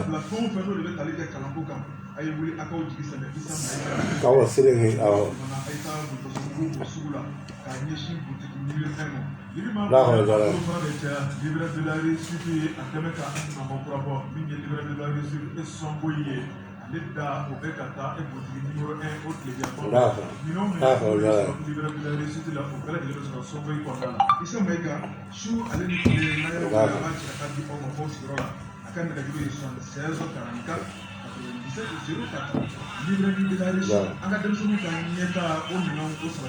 Merci, merci.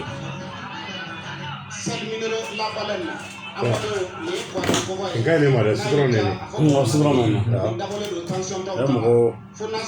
dɔgɔtɔrɔ yɛrɛ de ko k'i kana kɔgɔ don fiyewu ko n'a i tɛ se k'i ta la kɛ kɔgɔ min ye o ye nin ye sel minero labalen Miller stevia ni ye jabɛti tɔw dɔnfɛn kɔrɔ ye Miller stevia jabɛti mana k'i la cogo o cogo n'i ta la kɛ nin ye i b'i ka ɲɛnamaya bɛɛ lajɛlen kɛ k'a sɔrɔ i ma sɛgɛn Miller stevia ka fara sel minero labalen kan ninnu jɛnsɛnlen don jamana in fantan naani bɛɛ lajɛlen la alimentation ani butigiw kɔnɔna na nka camanba sanda Sotafa Société Tabado et Frères, régulière de l'ISA, Négaduro 20 22 58 60, 20 22 77 17, BP 761, Bamako Mali, email Sota. Sabana Nandel Mala. Ah, André Fla. Ah, Salamé Dola Sonasa. Masora Chayo, Benama Chayo.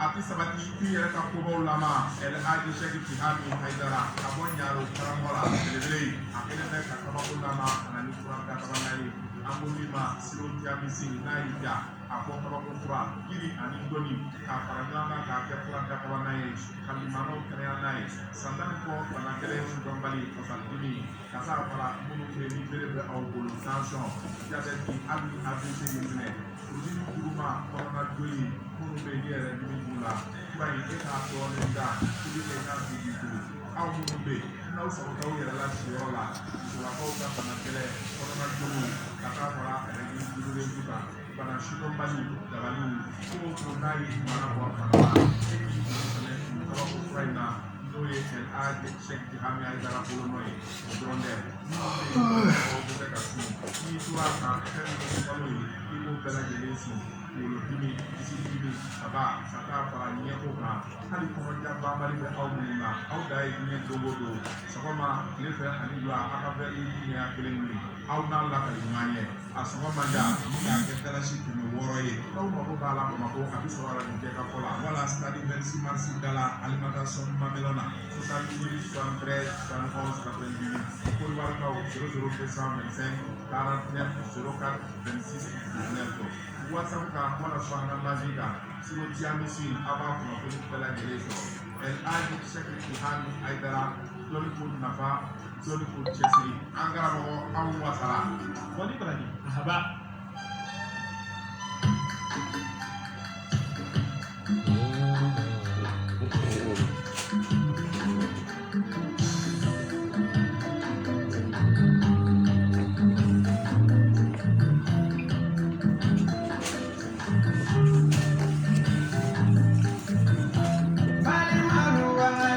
Supermassiva, não? Tubacão.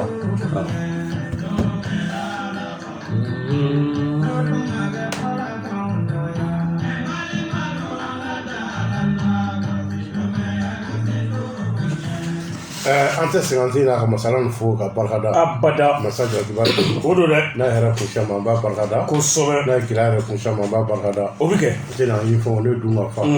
sijan ni kɛnɛya kosɛbɛ labanko ɲuman awɔ an ye jɔnni jurumutɔw fana ye o fana fɔ dɛ an b'a ɲini a fɛ an ka yafa an ka jurumu yarabi Allah masala ni ce masala ni ce tiɲɛ ɲinini n y'o de fɔ diɲɛ la kosɛbɛ ɲinini bɛ kɛ Ala de fɛ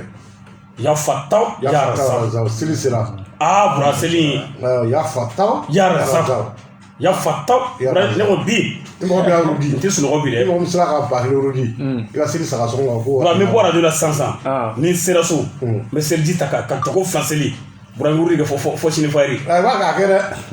di saga sɔrɔ samira ma ɲinɛ suna sɔrɔ ko ma yɛrɛ ma fɔlɔ dɛ n'a ma yɛrɛ ma fan ya fataw ya razam ya razam ala ɲini bɛ kɛ ala de fɛ sɔrɔ bɛ kɛ ala fɛ siga t'a la ala ye ɲini masala sɔrɔ masala jinɛw tɛ se kosɛbɛ boliw tɛ se abada foyi tɛ se ala dɔrɔn de bɛ se o tiɲɛ donc ni mɔgɔ min bɛ boli sɔn kɛ boli to yen nafa tɛ boli la ni mɔgɔ min taa jeli kɛ ji la kosɛbɛ jinɛw tɛ se tabarikala donc ala wele dɔrɔn ya fataw ya razam siri yɛrɛ bɛ tabarikala an bɛ to kunnafoni na o bɛ kɛ n'o ye confidentiel ale ye Espagne kunnafoni di sɛbɛn kosɛbɛ u ko 2012 awɔ u ye réel président n'o ye Florentino Perez a ka conversation dɔ téléphonique awɔ journalistement u y'a sɔrɔ journaliste o senfɛ a ko a tun bɛ ka kuma dɔ de fɛ kosɛbɛ a ko Ronaldo est fou ko ce type est malade Cristiano Ronaldo ko c'est un fou réel président a jo t'o la dɛ a ko Mourinho est normal mɔgɔ kɛnɛma tɛ Mourinho ye subhanallah kana dɔlɔ n'an ka président journaliste a kana dɔlɔ n'an ka président nin waati b'a sɔrɔ a kun diminen don kɔrɔ de i y'a sɔrɔ a kun diminen don kɔrɔ de ayiwa ninnu sɔrɔ Barça journaliste de i b'a ye maa minnu bɛ k'a kalan a bɛ Barça ma ye Villarreal ye kunnafoni dingɛ k'a fɔ ko attaquant min bɛ n'a bɛ jouer Reims kosɛbɛ ni Sénégalais don n'a tɔgɔ Boulaye Dia awɔ an si bɛ san 24 Boulaye Dia k'u y'a san Reims fɛ 12 millions d'euros iye Villarreal u y'a kunnafoni o ye dɔ don a la o ye wari dɔ don a la donc an bɛ to kunnafoniw na kosɛbɛ n'o ye Barça ka kɔlɔnsen bɛ n'o ye Catalan Sport wa miirili b'o la caman ye weleli kɛ awɔ u ye ɲininkali kɛ ko Messi ka wari kosɛbɛ Messi bɛ min sɔrɔ Barça la a tun bɛ 100 millions d'euros bɔ par an subhanallah la ilaha illallah bon Catalan Sport de y'a fɔ mercredi don a ko k'u y'a baissé u ye salaire nin baissé awɔ k'u bɛna nati fo 70 millions d'euros par an wari miliyɔn 70 san kɔnɔ k'a bɛ bɛn 45 milliards de francs CFA bura c'est vrai i y'a fɔ mɔgɔ caman weleli kɛ mɔgɔ caman yɛrɛ wele k'e fililen don yɔrɔ min na cogo jumɛn sport y'a fɔ sport o de y'a kunnafoni non parce que mɔgɔ caman b'a fɔ sisan o ye a ka sara yɛrɛ o ye 40 millions de par an bon ayi a kun ka ca n'o ye ayi o ye c'est à dire publicité ni fɛn minnu kɛ n'a bɛɛ de farala ɲɔgɔn kan a bɛ taa 100 et quelque la wa a jɛra n'a ye fana 50% ko o tilalen de o de bɛna kɛ 70 ye o ye 170 millions voilà n'i y'a bɛɛ fara ɲɔgɔn kan 45 milliards Barça yɛrɛ bɛ ka baara kɛ Messi de bon bura i ye ala ka ko ye wa an dɔ bɛ ka wa mugan saga ɲini ka di fo bɛ taa si wurudili la ayi mais ma tɛ ala tɛna di ko ye i ye ala ka baara ye dɔ miliyari 45 ta san kɔnɔ wa mugan saga kelen ma k'o ɲini an bɛ taa si an ɲɛna an bɛna si an ɲɛna wurudili la wa mugan saga nɔfɛ siga tɛ i b'a sɔrɔ dɔ fana bɛ kɛmɛ ɲini ka dɛsɛ o la ala barika da Sidi ala ye bɛɛ sɔn maa kana jɔ i ka sɔn ta de la siga t'a la bamanan ka tɛmɛ ne ka dɔgɔ Guardian kosɛbɛ u ko UEFA n'o ye tubabu ka jɛkulu min ye awɔ an bɛ tubabu ka balontan kunna n'o ye UEFA ye k'u y'an kɛ dayɛlɛ Anglais ka supporters la Euro 2020 a finale la Angleterre Italie Anglais ka supporters k'u ye taara ka taa da fa kosɛbɛ u ma dan da fali ma dɔrɔn u ye da forcer ka don billet t'u bolo foyi t'u bolo u donnen u taara k'i kɔrɔnin fili de terrain kɔnɔ ani fɛn boisson bouteille fili de terrain kɔnɔ ani Italie ka hymne national la u bɛ ka wo ci o la olu ka ninnu tɛ dɛ olu ka ninnu de don kɛ Anglais ka supporters sont u cogo man ɲi les supporters les plus dangereux du monde kɔnɔntan bannen a ne wulila la Benzema sa u b'a bɛɛ kɛ fo i b'a jɔ ala kana kɛ Benzema si bura u b'a bɛɛ kɛ fo a ka aw bɛ taa don a ka so kɔnɔ ka taa sɔrɔ a la siga t'a la dɛ yɔrɔ bura kɔnɔntan bannen a ye match dɔ de kɛ o y'a ci la i tɛ sɔtɔ dɔ kan kabako don o y'an kɛ ɲuman ye siga bura i fana i denkɛ a taara dɛ Baseku Jabate a taara Pologne première division de k'a ma ko KS Lechia o ye contrat signé première division polonaise Baseku Jabate Yele Olympique Avant-Centre a taara awɔ denkɛ taara an b'a kun cɛ ni an ka don championnat national la sa bɔra championnat Ligue 1 an bɛ don ale kɔnɔna na i b'a ye k'a fɔ ɲinan ta n'o ye saison 2020 ma sɔn a fɛ e kana ɲinɛ ouais an tɛ ɲinɛ bɔra fɛn min Mohamed Magasuba Mali degeli karamɔgɔ hali waati fana na i bɛ k'a fɔ FIFA o ye jɔnjɔn dɔ d'a ma kama ko expert de football mondial i bɛ k'a fɔ fédération marocaine ale ye wele bila ma a bɛ dɔgɔkun 1 na ɲɔgɔn na a kun kan fɛ ko sisan bɔrɔ k'a ka taa formation kɛ Maroc entraîneur kunna a taara o baara de la a taara o baara la awɔ u y'a wele a ka taa formation dɔ kɛ olu ka entraîneur kunna e ma an kana jɔ entraîneur la entraîneur fana niveau b'u la dɛ o ye tiɲɛ bura asa an ka taa Sibadu n'an bɔra yen ka fɛ championnat national Ligue 1 Orange Buram dɔ yɛrɛ kɔnɔna na bɛɛ k'a fɔ a baara bɛ ka kuncɛ ka sababu kɛ ntolanci tora balontan kelen o bɛ kɛ dimanche don bɛɛ k'a fɔ mais Bura balontan fana tun bɛ senna bi 11 caractères de ɲɛri la ale ni yɛrɛ de Bamako Bura hali ni dɔw bolo ko match sans changer don mais ne bolo Bura match in nafa de tun ka bon kosɛbɛ ka sababu kɛ million tan de tun bɛ jouer million tan deuxième 10 millions troisième 5 millions troisième 5 millions bɛɛ bɛ k'a fɔ 11 caractères de ɲɛri la Bura kɔni munɛ bɔ u yɛrɛ la bi ka munɛ bɔ ɲɛri la bɛɛ lajɛlen na o ye seba sɔrɔ yɛrɛ kan Bura 3 ani kanangolo saga 20 ani saga 6 u bɛ kɔdɔrɔ dɔ sɔrɔ Bura fɛn min ye Ismaël Bamba a bɛ ballon gulon kana Malik Traoré bɛ wuli sanfɛ ka ballon sɔgɔ ballon tɛ da yɛrɛ ka jɔ kɔnɔ Bura saga 40 kɔfɛ i bɛ k'a fɔ coup franc dɔ bɛna sɔrɔ u bɛ coup franc tigɛ ka na Amidu Sinayoko Bura ballon tɛti ballon tɛ da fɛn min yɛrɛ ka jɔ kɔnɔ 2 ani 0 mi-temps bɛ k'o kan deuxième mi-temps bɛ bɔ kana Bura i bɛ k'a fɔ bi ni Amidu Sissoko Sinayoko kelen Bura to 30 bi 4 don bi i ka kuma dɔ don dɛ personne ne kiri o sigi an da Bura 1 contre 1 siɲɛ 4 5 Amidu Sinayoko a bɛɛ sɔrɔ bi 70 minutes n'o ye saga 70 Bura n'a ma ɲɛ mun kɔ i bɛ ka fɔ fɛn min 11 caractères na penalty dɔ sɔrɔ Amidu Sinayoko a b'o tan k'o dɔ ɲina o b'a ka bi kɛ bi 10 ani 9 donc 11 caractères olu bɛ seba sɔrɔ yɛrɛ de kan 3 ani kanangolo donc officiellement 11 caractères ɲɛri la olu kɛra championnat deuxième ye ka ban o baara banna quel que soit le résultat du match stade Joliba match mana kɛ a fɛn o fɛn mun ye 11 ka deuxième place mɔgɔ se ka minɛ la ka sɔrɔ kɛ stade kɛra champion ye ka ban o baara banna 11 fɔ mɔgɔ tɛ k'o la Joliba kuru 5 de b'a bolo n'a gagné stade contre la a fana bɛ kɛ kuru 8 nka ale ni 11 ka ɲɔgɔn sɔrɔ la 11 ale ti match kelen wɛrɛ 2 de bɛ yen donc o la vraie particulier Joliba ni 11 cɛ cogo si la Joliba tɛ ko 11 la tuguni stade dun fɛnɛ kɛra champion ye ka ban. bon i ye 11 caractères ye a président Segu Masire Sira n'a vice président Luba Badara vraiment kan ka fo Bura kan ka fo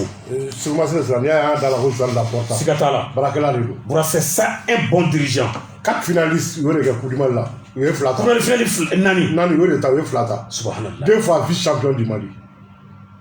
secrétaire ɲare la donc o président kan ka fo bravo bravo les 11 secrétaires Joan Laporta n'a fo 11 secrétaire président u ka hinɛ Djibiri Dramé a fana kan ka Bura Djibi kan ka fo ɲinan ta denmisɛnninw Julon ni Kado olu de ta Bura dɔ b'a ka jour a ka vice champion Mali ko ka vice champion Mali kɔnɔ saison dernière la mɔgɔ caman tun ko ɲinɛ ko 11 bɛ maintien ɲini Bura ne yɛrɛ bɛ taa u lajɛ u ka terrain na ɲare la a ko coach n y'a fɔ Jimɛ ko coach o ɲinɛ ta ye ma nɔgɔn dɛ ko Siri ko Ala ka bon ko yanni saison ka ban n bɛ équipe bɔ 11 la n b'a f'i ɲɛna ko n ye équipe sɔrɔ bi a match banni gɛrɛla la a ko n ye mun f'i ɲɛna n terikɛ vraiment chapeau vraiment Djibi Dramé bravo c'est un grand entraîneur la kɛra champion a nana secrétaire ta 600 Joan Laporta an ka tiɲɛ fɔ Segu Masire Sira Bura c'est un dirigeant baarakɛla don les dirigeants de baarakɛla don Bura ka avec moyen min b'u bolo moyen fitinin min b'u bolo u ye baara de kɛ n'o ye u ka baara kɛ ka club nin kɛ club ba ye ka taa Bura joueur dɔw bɛ yen dɔw bɔra Baginda dɔw bɔra Kulukoro 2-3 la u nana u fara ɲɔgɔn kan Bura ka garan o ye garan bɛɛ ɲɛ ka ɲina d'accord donc bon n'aw kuncɛla an sera degeli karamɔgɔ 2 ma an y'a daminɛ fɛn min ye Djibiri Dramé ale ye 11 caractères degeli karamɔgɔ a min fɔ bi wulana bon ta kuncɛlen kɔfɛ an ka jɛ ka lamɛn. an sera k'a laban cogo ɲuman n'o de fɔ denmisɛnnin parce que ni balontan souvent moral de tiɲɛni bɛ na parce que champion donna ka ban donc o bɛ dɔ bɔ balontan fanga la mouvement techniquement activement sur le plan physique équipe bɛɛ kelen mais ni balo souvent a bɛ bila mental de kɔnɔ a ka di min b'a fɛ k'i bɔ i yɛrɛ la n'o sera k'o kɛ o de bɛ se ka a ta parce que final dɔ de don entre les deuxième mɔgɔ mana kɛ o de kɛ deuxième de l'équipe de Mali la donc n'o t'u kunna je crois qu'il y a pourquoi le Djibiri a laissé partir Kouadjou on t'o dɔn dɛ on t'o dɔn dɛ k'i ye da don o kɛ de kama. donc an bɛna l'équipe fana c'est une équipe qui joue il faut qu'il marque pas le ballon o territoire kɔfɛ u bɛ ballon di ɲɔgɔn ma ka yɛlɛ o y'an ka ballon ye donc o fana ye ko nɔgɔya o an kelen ka kɔ ka bi donc bi a nisɔndiyara parce que don bɛɛ tɛ se ka gɛlɛ ka kɛlɛ la don dɔw tɛmɛna a gɛlɛya la mais ala nana ka n'a ye an sera k'a fɔ san daminɛ na ne Djibi kelen de y'a fɔ o ye ni san ka ban an ma se ka taa équipe je crois que an kɛra deuxième a tɛ daji to a kan parce que o b'a la fɔ an ye Mali deuxième meilleure équipe ye sisan bon match in se b'a été parce que équipe min b'a n sigilen b'a k'a fɔ ko équipe min don o bɛ ballon ta ale équipe o bɛ ballon ta équipe min bɛ ballon ta o ballon tanw ka nɔgɔn ne bolo kosɛbɛ. ayiwa nin tun ye Djibiri Dramé kuma kan n'ale 11 caractères ɲɛri la degeli karamɔgɔ Bura o kɛra championnat deuxième ye o kɔni kuma banna ka ban pewu Vieux Pathé Diallo Irali Bamako degeli karamɔgɔ a ye mun fɔ Bura k'a bɛ yafa deli Irali dirigeants na supporters bɛɛ lajɛlen fɛ ko championnat kuncɛcogo k'a ma k'a sago ye fiyewu. a k'a ba bolo fila da kɔ ka yafa deli an ka jɛ ka vie parti jɔ la i la yafa tɛ quoi mais n bɛ yɛrɛ dirigeant ni ani la supporter ni la sympathisant ni parce que an ye ɲɛmɔgɔ yira bi ko u t'o mérité quoi vraiment an b'an tɛgɛ fila bila an kɔ ye parce que an ma se ka vraiment saison datugu ni an seginna ni mun ye quoi et puis ni yɛrɛ personnellement mun ye n fɛ ni n ka denmisɛnninw o y'u ka attitude ye quoi parce que ballon-tan na perdili bɛ yen gagné bɛ yen nul bɛ yen mais n'i bɛ perdu i ka perdu ni fɛn dɔ ye quoi aujourd'hui je pense que an ma kɛlɛ kɛ quoi i y'a faamu an ye an dir'u ma quoi donc o de ye n tɔɔrɔ dɔɔnin quoi. alors coach n'i y'a jateminɛ ɲinan gɛlɛya kɔnɔna na yɛrɛ Bamakɔ fan fɛ o de kama wuli bila i ma kan hali ka kandidati sɔrɔ o kɛra exploit ba i fan fɛ kandidati fana kɔnɔna na i ye baara kɛ fo ka se niveau in na n'a fɔra k'i yɛrɛ ka bilan kɛ ka fɛnw fara ɲɔgɔn kan ne m'o sɔrɔ fana bi pare. bon n bɛ mun sɔrɔ k'a fɔ i ye mun fɔ tiɲɛ don bon bilan a so a ma nɔgɔn mais i ye mun fɔ a kɛra ten effectivement n nana bon a kun ma nɔgɔn bon an bɛɛ baara kɛ mɔgɔ bɛɛ fɛn fɛn impliquera la yɛrɛ famille bɛɛ bon a kun n'an b'a ye ne ye bon o b'a fɔ ne entraîneur de route mais ne impliquera donc n bɛ mun sɔrɔ k'a fɔ o la maintenant baara minnu kɛra bɛɛ ka réfléchir à la fɛn minnu kɛra ka se k'an se effectivement an ye fɛn caman kɛ pour que ka se ka nasɔrɔ mais k'a kun cɛ tan. ayiwa an bɛ yalo u ka pate to yen u ka joueur ɲini ka d'a ma u ka joueur ɲini ka d'a ma surtout avant centre attaquant de t'a bolo u ka joueur ɲini ka d'a ma son réel joue bien joueur minnu b'u jɛ ɲina u k'olu ɲini sabara ka bura n'u y'a ɲininka an b'u ka poste f'u ɲɛna minnu t'u bolo an b'a f'u ɲɛna bura tiɲɛ yɛrɛ la a bɛna Real ta waati min o y'a sɔrɔ Real bɛ dingɛ kɔnɔ u tun bɛ gɛlɛya la wa a ye wulikajɔ kɛ a kɔnɔ bura kelen donc bura championnat bɛ kuncɛ dimanche don fɛn min ye kalo tile 18 Stade Bamako ale ni Joliba se bɛ ɲɔgɔn sɔrɔ dimanche match la awɔ ko a bɛ mɔgɔ min na a ko présider fédération premier vice président n'o ye Kassim Kulibali Yambox ani comité fédération comité exécutif bɛɛ bɛna ye kɛnɛ kan awɔ ani président des ligues ani commission d'organisation ma kosɛbɛ kun kanti ale ye kunnafoni d'a ma tabarikala o b'a la k'a fɔ dimanche championnat match in ala bɛnnen don kosɛbɛ bura ɲinan championnat fɛnɛ an bɛ min fɔ ka da mɔgɔ kunna surtout championnat bantɔla de bura ɲinan championnat an bɛ san 11 bɔ bi bura plus de 10 ans ɲinan championnat a ɲɔgɔn championnat ɲuman ma organiser organisation ɲɛna arbitre ye fiyɛ ka ɲɛ arbitre ye fiyɛ ka ɲɛ ɲinan an bɛ san 10 ma ɲɔgɔn championnat sɔrɔ fɔlɔ kelen balontan kɛra ka ba balontan tɛ mun joginna ko mɔgɔ siranna mun ye ɲinan championnat yɛrɛ kɛra championnat a ɲuman a tɛ tɛmɛ mun kan fiyewu o de kɛra ɲinan ka tila ka wari mugu don a la million 20 c'est une première dans l'histoire san 60 Mali balontan ka million 20 ni champion nin y'a fɔlɔ ye deuxième million 10 troisième million 5 bafe na ka kɛ b'u fo la Stade Bamako olu kana kɛ Bafa ni Kilicɛ ye ka Kulibali jaso ka kɛ champion ye bura u yɛrɛ b'a ka fɔ sisan ko 2021 championnat 20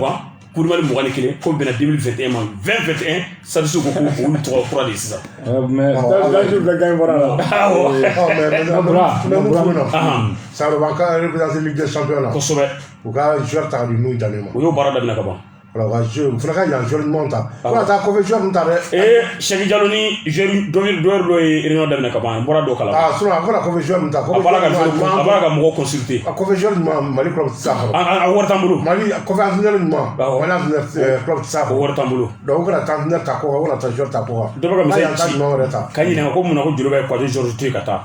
an tɛ k'i jaabi o la bura ne tun b'a fɛ ka mun fɔ dɔrɔn a y'a fɔ cogo min organisation ɲina a di Ligue de Bamako ma c'est impeccable parce que organisation min b'an bolo o b'a dɔn mais bura tiɲɛ yɛrɛ la arbitrage est passable aussi de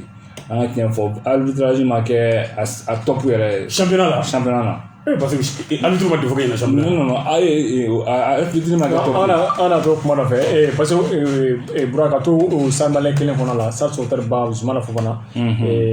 ni wagati kɔnɔ na an ka boisson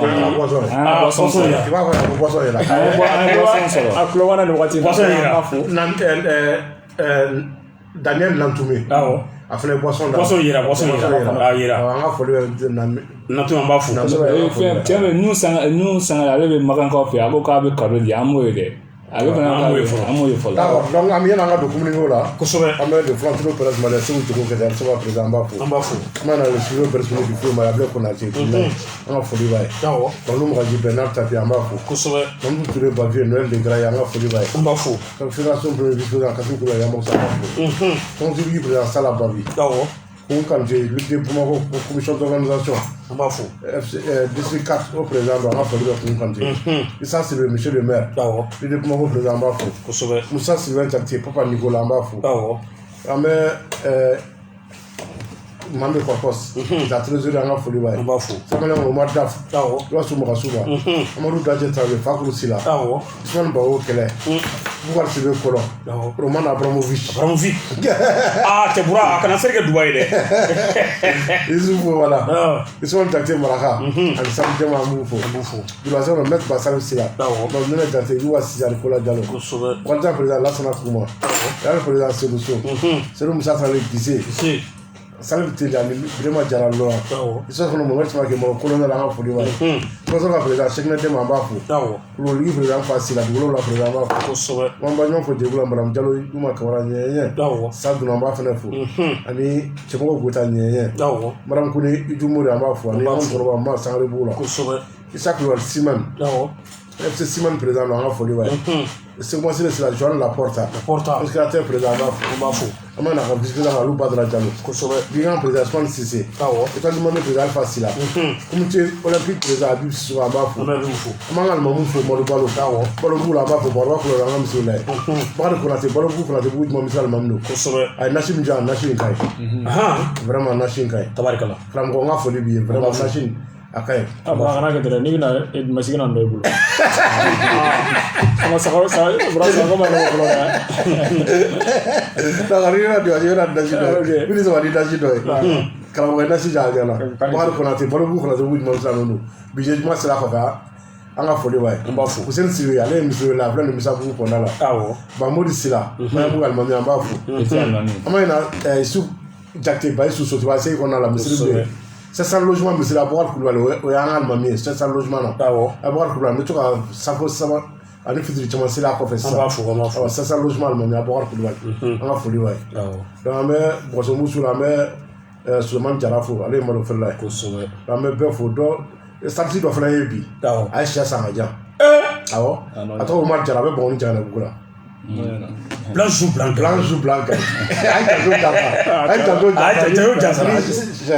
Donc les communiqués nous voilà c'est ça là. Les semaines faire la c'est le connaît. Ni mo komba do c'est le connaît. A katnina de binako. Aiwa. Donc ni mo komba do wa fa da. Akijija kana cheka fola. Aiwa. Akijija kana cheka fola. Étudiant le élève étudiant Kumantu ni mo mese ko ne do élève étudiant de Kumantu kana jega fola ka carte ni na awambulo mo la jega fo ada bo abe klo ko ni demsen me jega fola afa Osman Kone afa we Karim Kone apa we Tanen Kone dene la sur 100 blanc à peu près ni mo ko den tulin bi lay bulu ase jega fola de mambulo ko mais madame Djenaba Kone na sele me profil non la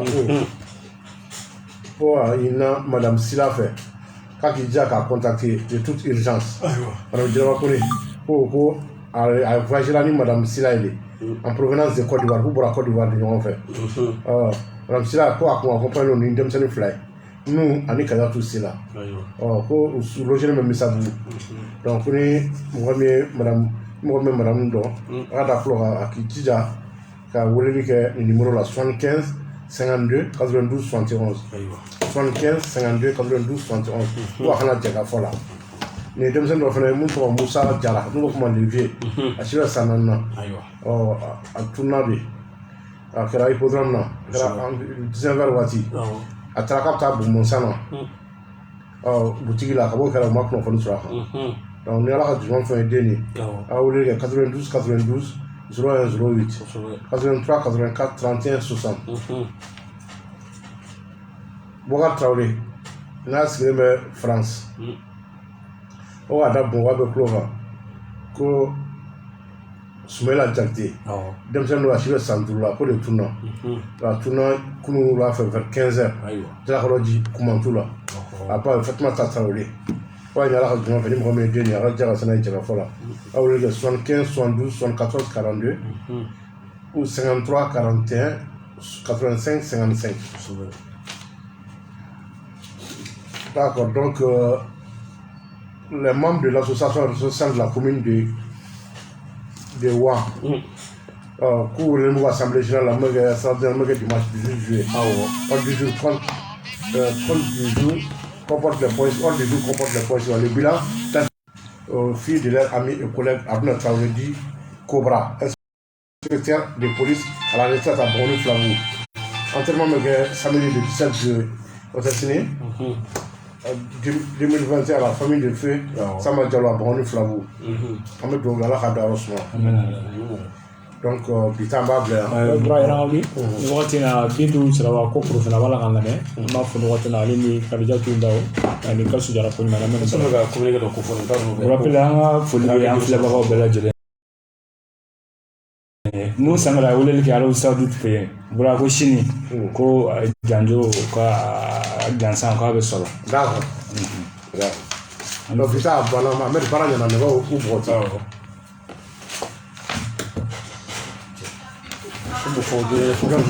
ko garan ke denmuso fatura ko communiqué bɛ nin cɛla ko kala n'a dun m'o fɔ joona dɛ est-ce que bura kun tɛ ka an balimaw sabu ma fɔ nka sabu ɲuman ala ka n'a la